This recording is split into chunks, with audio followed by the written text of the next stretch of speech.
Hello aspirants, welcome to my channel. आज का ये जो वीडियो, ये लास्ट वीडियो होगा क्लास 6 का। इस वीडियो में हमारी social and political life part 1 class 6 की कंप्लीट हो जाएगी पॉलिटी। ठीक है।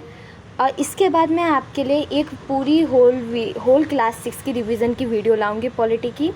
ठीक है। और जिसमें आप जो है अपने जो भी डाउट्स है वो मुझे बता सकते हैं। कहीं भी कोई डाउट्स हो तो प्लीज़ कमेंट सेक्शन में बता दीजिएगा। और मैं पूरे होल जो जितने चैप्टर्स मैंने अभी तक पढ़ाए हैं सबकी मैं रिवीजन की वीडियो लाऊंगी। तो चलिए आज की हम लास्ट चैप्टर्स की बात कर लेते हैं। ठीक है। जैसे हमने यूनिट 1 कंप्लीट कर लिया था डाइवर्सिटी, फिर हमने यूनिट 2 गवर्नमेंट भी कंप्लीट कर लिया, फिर हम यूनिट 3 हमने लोकल गवर्नमेंट एंड एडमिनिस्ट्रेशन भी कंप्लीट कर लिया। आज हमारा लास्ट है यूनिट 4 लाइवलीहुड्स। और ये जो है जनरली बहुत छोटे चैप्टर्स हैं, इसमें ज़्यादातर कहानी है और ये बहुत ज़्यादा ही छोटे चैप्टर्स हैं। इसमें थोड़े थोड़े जो मेन पॉइंट्स हैं मैंने वो लिए हैं ताकि आपको ये ना लगे कि मैं कोई चीज़ मिस कर रही हूँ। ठीक है। चलिए अब हम आगे बढ़ते हैं और जल्दी से चैप्टर कंप्लीट कर लेते हैं। मैं जल्दी रिवीजन की वीडियो भी ले आऊँगी। आज डे 7 है फाउंडेशन बैच का, जिसमें हम 2 चैप्टर कंप्लीट करेंगे, rural livelihoods and urban livelihoods, ग्रामीण और नगर आजीविका के बारे में पढ़ेंगे। सबसे पहले हम समझते हैं लाइवलीहुड होती क्या है। The way that you earn money, जिस तरीके से हम पैसे अर्न करते हैं, जो भी तरीका है हमारा पैसे अर्न करने का, चाहे हम कपड़े बेच के करें, चाहे हम सब्जियां बेचें या कुछ भी करें या किसी कंपनी में वर्क करें, जो भी हम काम करें, जिस तरीके से भी हम मनी को अर्न कर रहे हैं वो हमारी क्या कहलाती है, लाइवलीहुड। और जो लाइवलीहुड होती है वो रूरल एरिया में अलग होती है और अर्बन एरिया में अलग होती है। क्यों? क्योंकि वहाँ पे लोगों के रहने सहने का तरीका दोनों एरियाज़ में क्या है, डिफरेंट है। तो उनके कमाने का भी क्या होगा, तरीका अलग होगा। जैसे हम रूरल एरिया में बात करें तो वहाँ ज़्यादातर क्या एनिमल्स को रखते हैं। जैसे गाय को रखते हैं और उनके दूध को बेचते हैं, उनसे दही बनाते हैं, दही को बेचते हैं, पनीर बना के बेचते हैं। तो ये सब क्या एनिमल्स को रख के करते हैं। जैसे ज़्यादातर हम देखें तो बैलों को भी रखा जाता है ताकि वो खेत में वर्क कर सकें। शिप्स को रखते हैं ताकि ऊन बना सकें। तो रूरल एरियाज़ में क्या है, वो एनिमल्स को रखते हैं और क्या करते हैं, अपने खाने के लिए क्या क्रॉप्स को ग्रो करते हैं। जैसे चावल की खेती करना, गेहूँ की खेती करना है और भी डिफरेंट चीज़ों की क्या करते हो, खेती करते हैं। ज़्यादातर हम देखें तो यहाँ पे एग्रीकल्चर एनिमल्स का वर्क होता है और भी बहुत सारे वर्क्स हैं, पर ज़्यादातर ये वाले वर्क ज़्यादा होते हैं। ठीक है। और फिर हम देखते हैं मिक्स्ड एग्रीकल्चर भी होता है। जैसे कि कुछ पर्सन होते हैं जो एनिमल को भी रखते हैं, क्रॉपिंग भी करते हैं, वो खेती में भी वर्क करते हैं। ठीक है। ये रूरल एरिया की हमने बात कर ली। अब हम बात करते हैं अर्बन एरिया में क्या होता है। अर्बन एरिया में हम देखें तो ज़्यादातर स्ट्रीट वर्कर होते हैं, जैसे स्ट्रीट पे ठेले लगाने। कोई देखा होगा आपने, बहुत जगह पे कोई सब्ज़ी लेके खड़े हैं, सब्ज़ी बेच रहे हैं। और कोई इंडस्ट्री में वर्क करते हैं, जैसे कोई फैक्ट्री में वर्क कर रहे हैं कुछ लोग। जैसे सेल्फ एम्प्लॉयमेंट होती है, कोई बिजनेसमैन है, कोई बिज़नेस चला रहे हैं। फिर हम रूरल एरिया के लाइवलीहुड में को सेंटेंस में एक बार पढ़ लेते हैं। People in rural areas earn their living in various ways.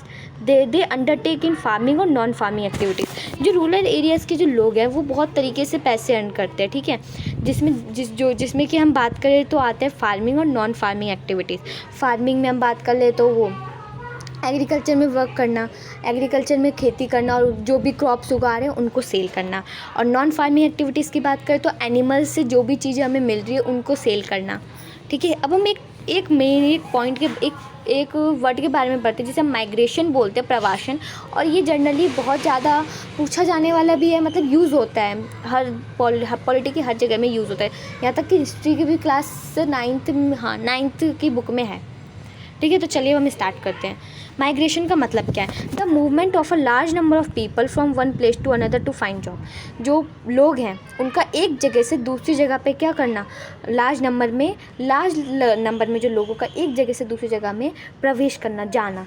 किस लिए? जॉब्स को ढूंढने या एजुकेशन को ढूंढने या हेल्थ को ढूंढने। अगर हम मेल में बात करें तो ज़्यादातर क्यों जाते हैं एक जगह से दूसरी जगह? या तो उन्हें जॉब चाहिए, या तो उनकी एजुकेशन के लिए वो जाते हैं, या तो वो हेल्थ के लिए जाते हैं। पर अगर हम फीमेल की बात करें तो उसमें ज़्यादातर फीमेल इसलिए किसी भी जगह से माइग्रेट होती हैं क्योंकि या तो उनकी ज़्यादातर रीज़न ये है कि उनकी शादी हो जाती है और दूसरा रीज़न ये है कि एजुकेशन के लिए भी जाती है। ठीक है। जॉब्स के लिए बहुत कम ही जाती है क्योंकि ज़्यादातर पेरेंट्स अलाउ नहीं करते। एजुकेशन के लिए जाती है तो फैमिली भी उनके साथ जाती हैं। बहुत ही कम लड़कियों को क्या है, फ्री रहने की आज़ादी है कि वो खुद जाके किसी भी दूसरे स्टेट में जाके स्टडी कर सकें।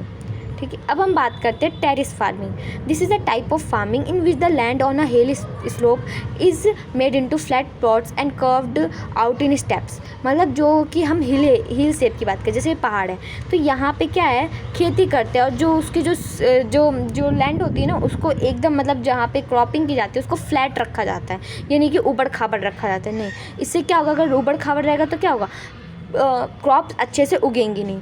The side of each plot are raise in order to retain water. और जो ईच वहाँ पे ज़्यादातर क्या पानी की ज़्यादा यूज़ होती है, ठीक है। आई होप आपको टेरेस फार्मिंग क्लियर हो गया। अगर कहीं भी कोई डाउट हो तो प्लीज़ कमेंट में बताइएगा, मैं आपके डाउट को क्लियर करने की सॉल्व करूँगी। ये चैप्टर बस इतना सा ही था, इसमें इतने ही टॉपिक्स मेन थे। चलिए अब हम आगे बढ़ते हैं MCQ की तरफ। What do you think the government can do to help farmers when they get into debt? Which of the following ways to do same? Subsidy of fertilizer and pesticide, high interest loans, the cultivation can be insured, free farming school with technical assistance. आपको क्या लगता है कि कर्ज में डूबे किसानों की मदद के लिए सरकार क्या कर सकती है? निम्नलिखित में से कौन सा तरीका ऐसा ही करता है? उर्वरकों और कीटनाशकों की सब्सिडीज़, उच्च ब्याज ऋण, खेती का बीमा किया जा सकता है, तकनीकी सहायता से निःशुल्क कृषि विद्यालय। Choose the correct code given below. Code 1 2 3 है या फिर 2 3 एंड 4 है या फिर 1 3 एंड 4 है या फिर ऑल ऑफ द अबव है। यस, आप सही हैं, इसका ऑप्शन ए करेक्ट है। क्यों? क्योंकि अगर सरकार अगर हेल्प करना चाहती है फार्मर की तो उन्हें सब्सिडी प्रोवाइड कर सकती है फर्टिलाइज़र पे, ठीक है। अगर मान लीजिए सरकार ब्याज को, इंटरेस्ट को हाई कर देगी तो फार्मर के लिए तो प्रॉब्लम हो जाएगी, उनको फिर इंटरेस्ट रेट ज़्यादा देना होगा और फिर उनके डेप्ट और बढ़ते जाएंगे, ठीक है। या और क्या कर सकती है गवर्नमेंट उनकी मदद करने के लिए? उनका बीमा बना सकती है खेत का, और किसी भी जैसे कोई भी तकनीकी सहायता दे सकती है किसी भी कृषि विद्यालय में, तो बच्चों को सिखा सकती है कि कैसे मशीन को यूज़ करना या नहीं करना। इससे क्या होगी, तकनीकी सहायता से जो बच्चे होंगे वो प्रोग्रेस करेंगे खेती में, ठीक है। अब हम आगे बढ़ते हैं दूसरे क्वेश्चन की तरफ।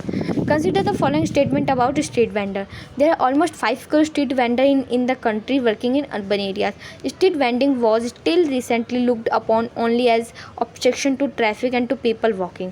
However with the effort of many organisation it is now recognised as a general benefit and the right of people to earn their livelihood. Street vendors के बारे में निम्नलिखित कथनों पर विचार करें। देश में लगभग 5 करोड़ स्ट्रीट वेंडर शहरी क्षेत्रों में कार्यरत है। हाल तक स्ट्रीट वेंडिंग को केवल यातायात और चलने वाले लोगों के लिए एक बाधा के रूप में देखा जाता है। हालांकि कई संगठनों के प्रयास से अब इसे एक सामान्य लाभ और लोगों को अपनी आजीविका कमाने के अधिकार के रूप में मान्यता मिली है।